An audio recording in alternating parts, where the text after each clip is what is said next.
Welcome back guys. ये कहानी एक 17 साल की लड़की की है जिसकी जिंदगी बहुत ही ज्यादा अजीब थी और वो खुद भी बहुत ज्यादा अजीब थी। फिर उसे अपने एक स्कूल टीचर से मोहब्बत हो जाती है, टीचर को भी उससे मोहब्बत हो जाती है। फिर मोहब्बत उन दोनों से वो सब कुछ करवाती है जो शायद उन्हें नहीं करना चाहिए था, मगर मोहब्बत इंसान को सोचने का मौका ही कहाँ देती है। अगर आपको हमारा काम पसंद आता है तो वीडियो को लाइक और चैनल को सब्सक्राइब जरूर कर दीजिएगा। डिस्क्रिप्शन में टेलीग्राम चैनल का लिंक है और हमारे बाकी चैनल्स के भी लिंक है, आप हमें वहाँ पर भी सपोर्ट कर सकते हैं। मूवी स्टार्ट होते ही हम एक 50 साल आदमी को देखते हैं जिसका नाम फ्रेंको है। फ्रेंको एक स्कूल टीचर है जो फिलोसफी पढ़ाता है। क्लास के दौरान ही एक लड़की फ्रेंको की क्लास में एंटर होती है। इस लड़की का नाम मैथिली है जो बहुत ही ज्यादा अजीब है। वो स्कूल में बहुत कम आया करती थी और पढ़ाई में भी काफी कमजोर थी। फ्रेंको उससे पूछता है कि तुम 45 मिनट लेट हो। इतने लेट होने की वजह मैथिली उसे कुछ बताए बगैर ही अपनी सीट पर बैठ जाती है। उसके रवैये से, उसके बिहेवियर से फ्रेंको को गुस्सा आता है। वो उसे उठने को कहता है और क्लास से बाहर जाने को कह देता है। मैथिली क्लास छोड़कर चली जाती है। स्कूल खत्म हो जाने के बाद फ्रेंको जब घर जा रहा था तो उसे एक मर्तबा फिर मैथिली मिलती है जो बस स्टॉप पर लेटी हुई थी और उसकी तबीयत खराब थी। फ्रेंको को लगता है कि उसने उसे क्लास से बाहर निकाल दिया, जिसकी वजह से वो बस स्टॉप पर आकर बैठ गई और उसे ठंड लग गई है। उसे ऐसा लगता है कि ये उसकी गलती थी, तो वो मैथिली को अपनी गाड़ी में बिठाता है और उसे उसके घर ले जाता है, जहाँ फ्रेंको को ये बात पता चलती है कि मैथिली अकेली रहा करती थी। उसके मॉम और डैड यहाँ पर नहीं रहते थे और उन दोनों का डिवोर्स भी हो चुका था। मैथिली की मॉम पेरिस में रहा करती थी। फ्रेंको उसे डॉक्टर को बुलाने को कहता है मगर मैथिली उसे मना कर देती है। मगर जब मैथिली अपने कपड़े उतार रही थी तो फ्रेंको की नजर उसके ऊपर पड़ गई थी। हालांकि फ्रेंको की नीयत खराब नहीं थी। मैथिली की यह हालत देखकर फ्रेंको को उसके ऊपर एहसास होता है। फ्रेंको उसे कहता है कि मैं दोबारा तुम्हें देखने आऊंगा। मैथिली अपने घर की चाबियां उसे देती है और फ्रेंको यहाँ से चला जाता है। फ्रेंको वापस स्कूल आकर मैथिली की रिपोर्ट चेक करता है, जहाँ उसे पता चलता है कि मैथिली किसी भी सब्जेक्ट के अंदर इंटरेस्ट नहीं दिखा रही थी, यानी कि वो पढ़ने में बहुत ज्यादा कमजोर थी, जिसकी वजह से उसे स्कूल में से निकाला जा रहा था। मगर फ्रेंको एक अच्छा इंसान था, वो एक अच्छा टीचर था। वो जानता था कि मैथिली को अगर स्कूल से निकाल दिया गया तो वो और भी ज्यादा बिगड़ जाएगी, क्योंकि फ्रेंको उसकी फैमिली के बारे में भी जान चुका था। फ्रेंको उसके पास वापस आता है। अभी तक मैथिली सो रही थी।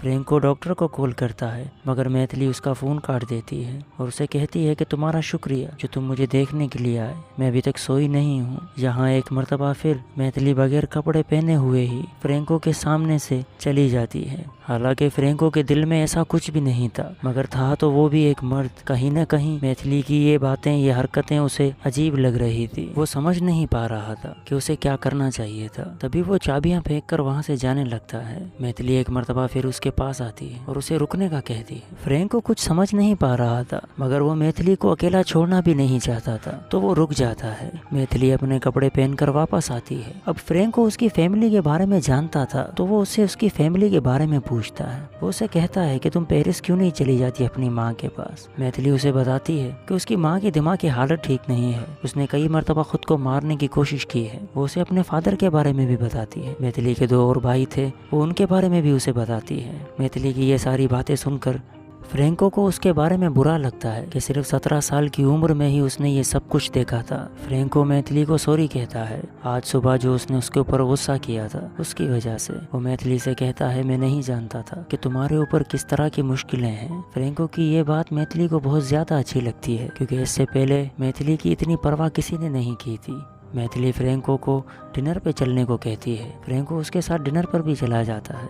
वो रेस्टोरेंट में भी एक दूसरे से काफ़ी बातें करते हैं, जहाँ धीरे धीरे मैथिली फ्रेंको से अट्रैक्ट हो रही थी। हालांकि मैथिली की खूबसूरती भी इतनी कमाल की थी कि वो फ्रेंको को अट्रैक्ट कर रही थी, मगर फ्रेंको एक जेंटलमैन था। वो ये ख्याल अपने दिल में आने ही नहीं दे रहा था। वो जैसे ही रेस्टोरेंट से बाहर निकलते हैं तो मैथिली खड़ी हो जाती है। वो ये देखना चाहती थी कि फ्रेंको मुड़कर उसे देखता है कि नहीं, मगर फ्रेंको मुड़कर उसे देखता है। मैथिली उसके पास आती है और उसे कहती है कि मैं तुम्हें पसंद करती हूँ। फ्रेंको का दिमाग अब भी कुछ समझ नहीं पा रहा था। वो मैथिली से कहता है कि मेरी वाइफ है, मेरे दोस्त हैं, मेरे और भी स्टूडेंट हैं, मैं सबको पसंद करता हूँ। वो मैथिली को उसके घर छोड़ता है, जहाँ वो मैथिली से कहता है कि अब तुम हर रोज जल्दी स्कूल आया करो और अपनी पढ़ाई में ध्यान दिया करो। मैथिली उसे कहती है अगर आपको पसंद है तो मैं ऐसा ही करूँगी। वो उसे एक किस करती है और चली जाती है। फ्रेंको घर वापस आ जाता है आज रात उसकी वाइफ घर नहीं आने वाली थी, मगर मैथिली की खूबसूरती फ्रैंको के दिमाग पर छा चुकी थी। वो तो सिर्फ उसकी मदद करना चाहता था, मगर मैथिली का ये रवैया उसे बहुत ही ज्यादा उलझा रहा था। वो पूरी रात मैथिली के बारे में ही सोच रहा था। अगली सुबह जब वो क्लास ले रहा था तो उसने अभी तक क्लास स्टार्ट नहीं की थी, क्योंकि मैथिली अभी आई नहीं थी। वो मैथिली का इंतजार कर रहा था। तभी मैथिली आ जाती है और फ्रैंको क्लास को स्टार्ट कर देता है। फ्रैंको फिलोसफी पढ़ाया करता था, तो वो स्टूडेंट से एक सवाल करता है फिलोसफी के बारे में। मैथिली अपना हाथ खड़ा करती है कि वो जवाब देना चाहती है। मैथिली के फादर भी फिलोसफी के एक बहुत बड़े प्रोफेसर थे। उसने फिलोसफी की बहुत सारी किताबें पढ़ रखी थी। तो फ्रैंको का पूछा हुआ सवाल मैथिली उसका जवाब तो देती है, साथ में वो समझाने भी लगती है। फ्रैंको उसे पूरी क्लास के सामने खड़ा कर देता है और मैथिली उन सबको समझाने लगती है। इस बात से फ्रैंको और भी ज्यादा इम्प्रेस हो जाता है। उसे इस बात का अंदाजा हो जाता है मैथिली बहुत ही ज्यादा होशियार है। अगर उसके ऊपर मेहनत की जाएगी तो वो एक अच्छी स्टूडेंट बन सकती है। क्लास खत्म हो जाने के बाद फ्रैंको मैथिली को शाबाशी देता है और उसे रुकने को कहता है। वो उसे कहता है कि तुम्हें एक्स्ट्रा क्लासेस की जरूरत है, तुम और भी बेहतर हो सकती हो। मगर मैथिली के दिमाग में कुछ और ही चल रहा था। मैथिली उसे कहती है कि अगर आपको पसंद है तो आप मेरे घर आ जाइएगा, मैं आपसे एक्स्ट्रा क्लासेस जरूर लूंगी। फ्रैंको बस मैथिली की मदद ही करना चाहता था। आज टीचर मीटिंग्स में मैथिली को स्कूल से निकालने का फैसला किया जाने वाला था, जहां फ्रैंको सब टीचर्स को कन्विंस करता है कि मैथिली को एक और चांस देना चाहिए, वो ठीक हो सकती है। इस बार उसकी जिम्मेदारी वो खुद ले रहा है और बाकी टीचर्स भी उसकी ये बात मान लेते हैं। शाम को फ्रैंको मैथिली के घर आता है उसे पढ़ाने के लिए, मगर मैथिली के पास बुक्स ही नहीं थी कि फ्रैंको उसे पढ़ा सके। मगर फ्रैंको ही उसके लिए बुक्स ले आता है और उसे पढ़ाना शुरू करता है। कुछ दिन पढ़ाने के बाद फ्रैंको को इस बात का अंदाजा होता है कि मैथिली हर सब्जेक्ट के अंदर कमाल कर रही थी। इस चीज से फ्रैंको को उसे पढ़ाने में भी मजा आ रहा था। एक दिन वो उसे पढ़ा रहा था, तभी मैथिली से मिलने कोई लड़का आता है। मैथिली उसे जाकर मिलती है। वापस आने पर फ्रैंको उससे पूछता है कि वो लड़का कौन था, मगर मैथिली उसे कुछ नहीं बताती। इस बात से फ्रैंको को गुस्सा आ जाता है और फ्रैंको वहाँ से चला जाता है। मैथिली उसे रोकने की कोशिश करती है, मगर फ्रैंको रुकता नहीं। फ्रैंको अपने घर आ जाता है। तभी फ्रैंको के घर में रखा हुआ फोन बजने लगता है। फ्रैंको की वाइफ उस फोन को उठाती है, मगर सामने वाला फोन काट देता है। वो 2 मरतबा इस तरह करता है। तभी फ्रैंको खुद ही फोन उठाता है तो सामने से मैथिली थी। फ्रैंको मैथिली से बात कर रहा था, मगर उसके पीछे बैठी हुई उसकी वाइफ कुछ और ही समझ रही थी, कुछ और ही सोच रही थी, क्योंकि कुछ दिनों से वो देख रही थी कि फ्रैंको के रवैये में कुछ तब्दीली आ चुकी है। कोई बात है जो वो उससे छुपा रहा था। रात को फ्रैंको की वाइफ उससे पूछती है आखिर क्या मसला है और कौन सी बात है जो तुम मुझसे छुपा रहे हो। फ्रैंको उसे बताता है कि आज इस लड़की का फोन आया था, इसी हफ्ते उसे स्कूल से निकाला जाना था। तब हमें ये नहीं पता था कि वो एक बहुत ही कमाल की लड़की है और काफी काबिल है, मगर बहुत ही ज्यादा अजीब है। वो उसे बताता है कि उसने अपनी पूरी जिंदगी में ऐसा इंसान नहीं देखा जो इतना अजीब और इतना काबिल हो, वो भी सिर्फ और सिर्फ 17 साल की उम्र में। अगली सुबह मैथिली एक मर्तबा फिर बार बार फोन कर रही थी। जब भी फ्रैंको की वाइफ फोन उठाती तो वो काट दिया करती थी। तभी फ्रैंको उससे बात करने लगता है तो वो फोन को नहीं काटती। ये सब कुछ देखकर फ्रैंको की वाइफ को उसके ऊपर शक हो रहा था, मगर अब फ्रैंको भी मैथिली की तरफ अट्रैक्ट हो रहा था, मगर वो समझ नहीं पा रहा था कि उसे क्या करना चाहिए था। आज क्लास में जब वो मैथिली के साथ बैठा हुआ था तो मैथिली अपना हाथ उसके हाथ पर रखती है। मैथिली का ऐसा करना फ्रैंको के अंदर छुपे हुए जज्बातों को बेकाबू कर देते हैं। वो पीछे खड़ा हुआ मैथिली को देख रहा था। मैथिली का जिस्म उसके अंदर एक अजीब किस्म की फीलिंग्स को पैदा कर रहा था जो उसके काबू में बिल्कुल भी नहीं थी। वो हर रोज मैथिली को पढ़ाने आया करता था, आज भी वो मैथिली को पढ़ा रहा था।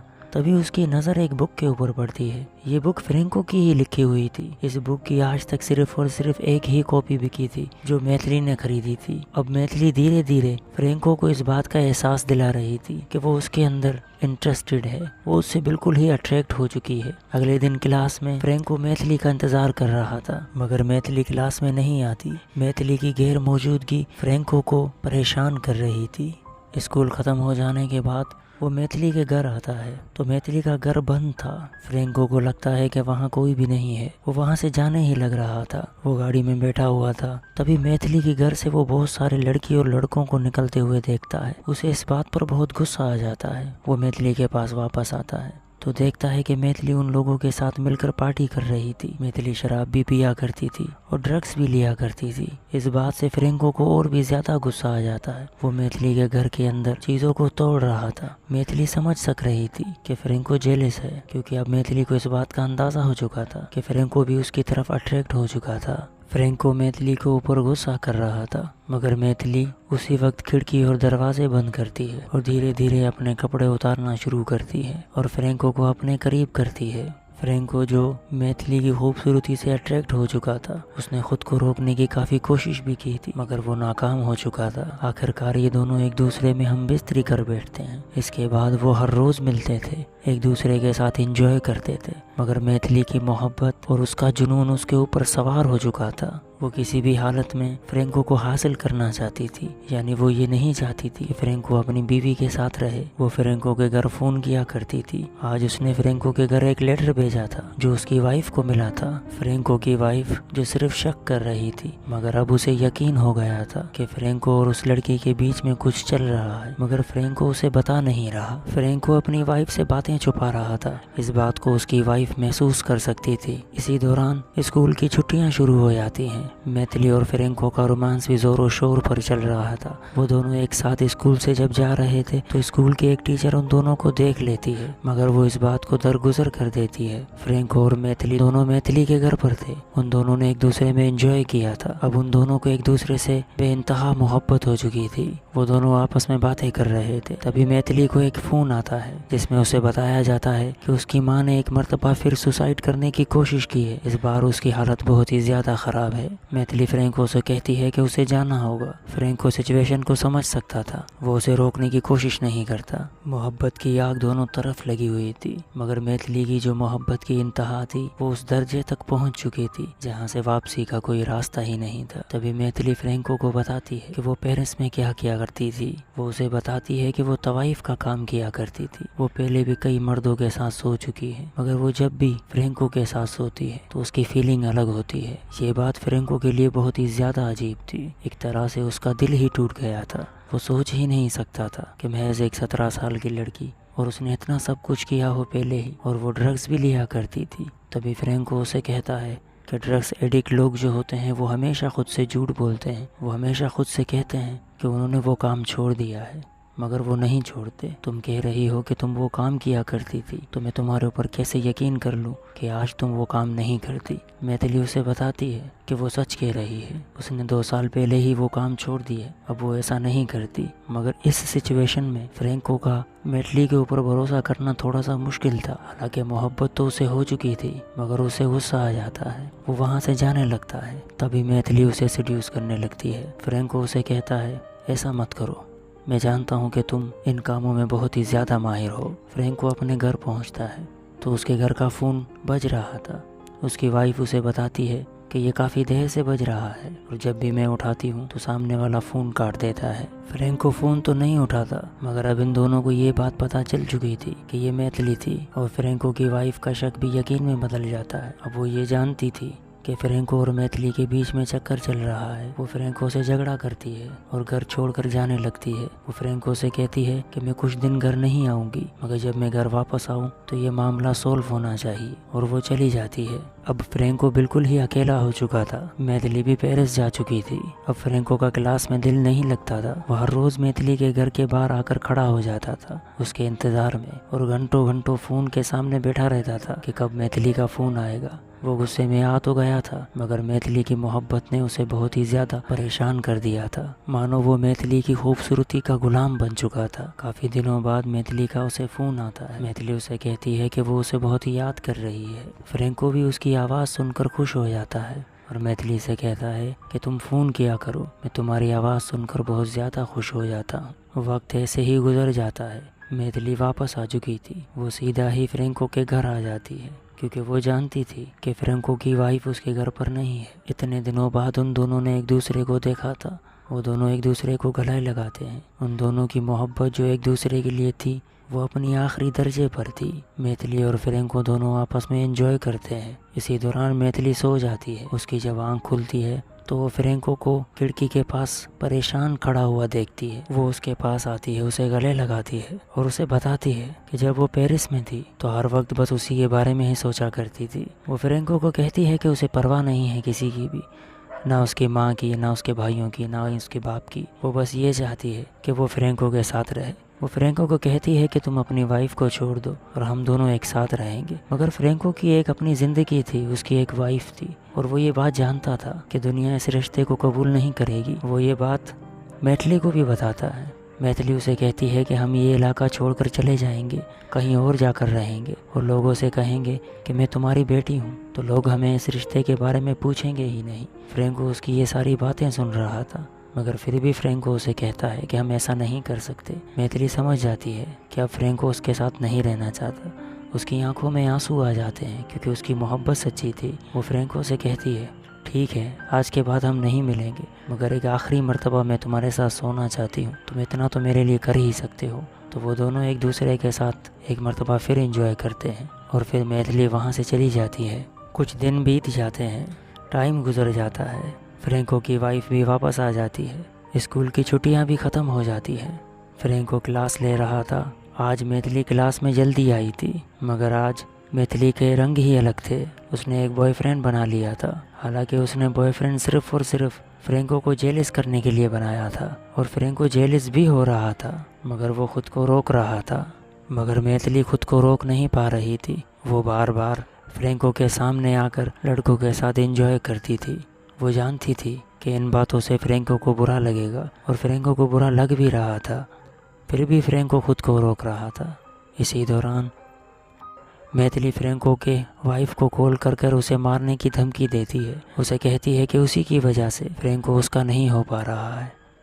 इस बात को भी फ्रैंको दरगुजर कर देता है, मगर हद तो तब हो जाती है जब मैथिली अपने दोस्तों से कहकर फ्रैंको की वाइफ की शॉप पर हमला करवाती है। ये बात फ्रैंको को पता चल जाती है। फ्रैंको बहुत ही गुस्से में स्कूल आता है और मैथिली की क्लास में चला जाता है। वो मैथिली को अपने साथ चलने को कहता है। मैथिली नहीं आ रही थी तो वो मैथिली को ज़बरदस्ती क्लास से बाहर ले जाता है। वो मैथिली को एक और खाली क्लास में ले आता है। हालांकि उसे इस बात का गुस्सा नहीं था कि उसने उसकी वाइफ की शॉप के ऊपर हमला करवाया था। उसे गुस्सा इस बात का था कि मैथिली दूसरे लड़कों के साथ एंजॉय कर रही थी। वो मैथिली को एक ज़ोरदार चांटा मारता है, मगर मैथिली की आंखों में अब भी उसे मोहब्बत नज़र आ रही थी। वो एक और चांटा उसे मारता है, मगर अब भी मैथिली की आंखों में उसे मोहब्बत नज़र आ रही थी। तभी मैथिली उसे गले लगाती है। मैथिली के गले लगाते ही फ्रैंको एकदम बेबस हो जाता है। मैथिली उसे एक कोने में ले जाती है और वो दोनों एक दूसरे के साथ एंजॉय कर रहे थे। तभी स्कूल की एक टीचर क्लास में एंटर होती है। वो इन दोनों को देख लेती है। वो बाहर दरवाजे पर खड़ी थी कि कोई और अंदर ना आ जाए, मगर तभी उसे कहीं जाना पड़ जाता है। एक स्टूडेंट वहाँ पर पहुँच जाता है। वो अपना बैग लेने आया था। तभी वो मैथिली और फ्रैंको को एक दूसरे के साथ एंजॉय करता हुआ देखता है, तो बाकी स्टूडेंट्स को भी बुला लेता है। वो सब दरवाजे पर खड़े होकर मजाक उड़ा रहे थे। तभी वहाँ पर प्रिंसिपल आ जाता है। अभी ये बात किसी से छुपी हुई नहीं थी, पूरे इलाके को ही पता चल जाता है। फ्रैंको को स्कूल से निकाल दिया जाता है। उसकी वाइफ को भी ये बात पता चल गई थी, वो भी उससे अलग हो जाती है। फ्रैंको को स्कूल से निकाल दिया जाता है। उसका ट्रांसफ़र किसी और शहर में कर दिया जाता है। इस बात को 1 साल हो जाता है। फ्रैंको अब किसी और जगह टीचिंग कर रहा था। आज क्लास लेने के बाद वो जब घर वापस आया तो उसे एक कॉल आती है जो पुलिस स्टेशन से आई हुई थी। वो उसे बताते हैं कि उन्हें एक लाश मिली है और उस लड़की का नाम मैथिली है। जब उन्होंने तलाश करने की कोशिश की तो उन्हें फ्रैंको का नंबर मिला, इसीलिए उन्हें फ्रैंको को कॉल की थी। फ्रैंको उनकी बताई हुई जगह पर पहुंचता है। उसे मैथिली की लाश दिखाई जाती है। फ्रैंको मैथिली की लाश देखकर उदास हो जाता है। उसे मन ही मन लगता है कि ये उसकी गलती थी। अगर वो खुद पे कंट्रोल करता था तो शायद ये दिन नहीं देखना पड़ता था। तभी इस रूम का मालिक फ्रैंको को बताता है कि ये लड़की 3 महीने पहले यहाँ आई थी, मगर इन 3 महीनों में मैंने कभी उसे इस रूम से बाहर जाते नहीं देखा। वो हमेशा इस खिड़की के सामने बैठकर बाहर ही देखा करती थी। फ्रैंको जब उस खिड़की के पास पहुँचता है तो देखता है कि उस खिड़की से फ्रैंको की क्लास नज़र आ रही थी, जहाँ फ्रैंको पढ़ाया करता था। 3 महीने तक वो हर रोज़ फ्रैंको को देखती थी। तभी फ्रैंको को वो बुक वापस की जाती है। उसे बताया जाता है कि हमें इस बुक की वजह से तुम्हारा नंबर मिला। फ्रैंको उस बुक को पलट कर देखता है तो उसके ऊपर सॉरी लिखा हुआ था।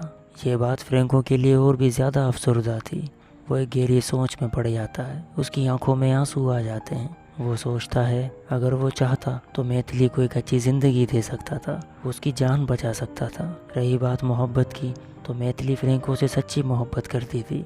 उसकी मोहब्बत इतनी नायाब थी कि उसने अपने आप को मारना बेहतर समझा, मगर फ्रैंको को अपनी ज़िंदगी से नहीं निकाला। उसे दुनिया की परवाह नहीं थी। ये फ्रैंको ही था जिसे दुनिया की परवाह थी। आज फ्रैंको को इस बात का एहसास था कि अगर वो थोड़ी सी हिम्मत कर लेता तो शायद आज मैथिली ज़िंदा होती। और यहीं ये मूवी एंड हो जाती है। बहुत ही कमाल की लव स्टोरी थी और बहुत ही ग्रेट फिल्म है ये। उम्मीद करता हूँ कि आपको काम पसंद आया होगा। अगर आपको हमारा काम पसंद आया है तो वीडियो को लाइक और चैनल को सब्सक्राइब ज़रूर कर दीजिएगा।